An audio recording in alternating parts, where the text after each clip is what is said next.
You ever fill your water glass, suck it down, and wonder, is this secretly turning me into a zombie?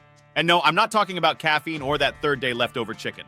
I'm talking about fluoride, that thing in the water that everyone either totally forgets exists or is convinced is turning us into mindless drones under government mind control. Welcome to yet another delightful deep dive into one of the internet's favorite myths, where pseudoscience meets paranoia in a full-blown conspiracy love story. The myth goes something like this. Fluoride in our tap water is making us stupid. Or better yet, it's being used as a tool for mass brain control. Sounds like something out of a 1960s Cold War movie, right? Black and white film, shadowy figures, secret meetings, and a plot to dumb down the population through something as boring and mundane as municipal water supply. Enter Robert F. Kennedy Jr., political firebrand and newly minted U.S. Health Secretary, here to sprinkle a little 2020 spice on a decades-old conspiracy. RFK Jr. has been shouting from the rooftops that fluoride is a neurotoxin, and worse, that even teeny tiny doses can lower children's IQ. Scary stuff. But here at the Debunkers, we're allergic to knee-jerk fear. So let's get one thing straight. Does the science support this? Or is it just another tinfoil hat special? So where did Kennedy get this idea? He loves to quote the National Toxicology Program, NTP, which, in a report, linked higher levels of fluoride in water, over 1.5 milligrams per liter, with lower IQ in kids. And yes, that sounds damning, until you remember the US adds about 0.7 milligrams per liter to its water. That's less than half the amount flagged by the NTP. Context matters. Like saying oxygen is toxic without mentioning you need a few tanks of it compressed at high pressure to get there. In fact, those scary fluoride IQ studies, they come from places with natural fluoride levels way above what's considered safe. We're talking rural parts of China, Ethiopia, and Iran. And spoiler alert, the quality of these studies was about as solid as a wet cardboard box.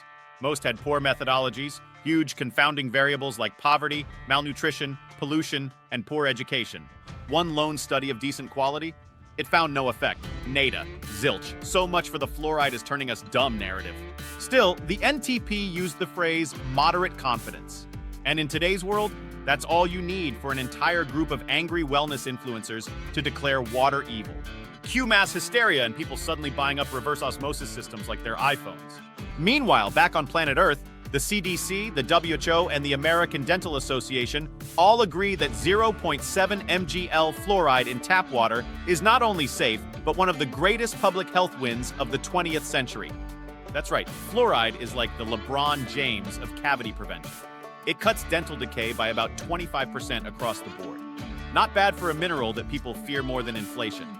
And speaking of consequences, look no further than Calgary, Canada. They removed fluoride from their water supply back in 2011. And what happened? Did the population suddenly become geniuses? No, they got cavities. Lots and lots of cavities. Children's dental decay rates soared. Dentists panicked. Moms cursed. Eventually, the city had to bring fluoride back, like a rock band reuniting after a messy breakup.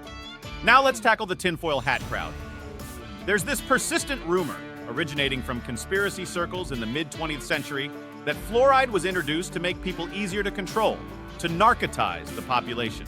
Because clearly, if you wanted to suppress critical thinking, you'd do it with dental additives rather than, say, mass propaganda or social media algorithms. There's zero credible evidence to support this theory. But hey, why let reality get in the way of a good story? At this point, you might be thinking, but if there's even a slight chance it lowers IQ, shouldn't we be cautious? And that's a fair point. Science is about probabilities, not certainties. But again, context matters.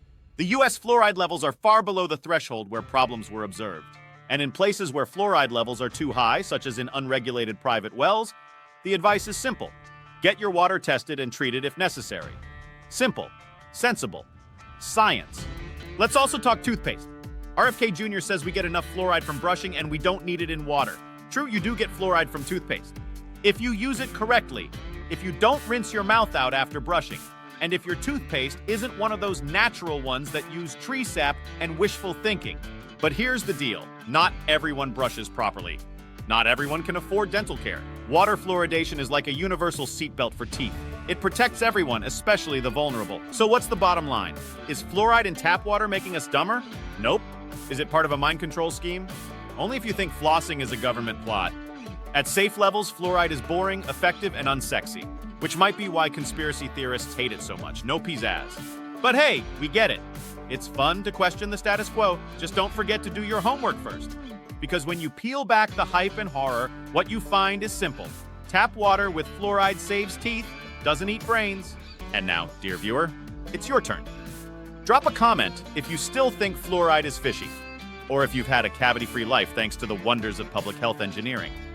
Hit that like button like it's your dentist's drill. Subscribe for more uncomfortable truths and scientific slapdowns. And remember, the only thing fluoride is killing is tooth decay. Stay skeptical, stay smart, and brush those teeth. We'll see you next time on the Debunkers.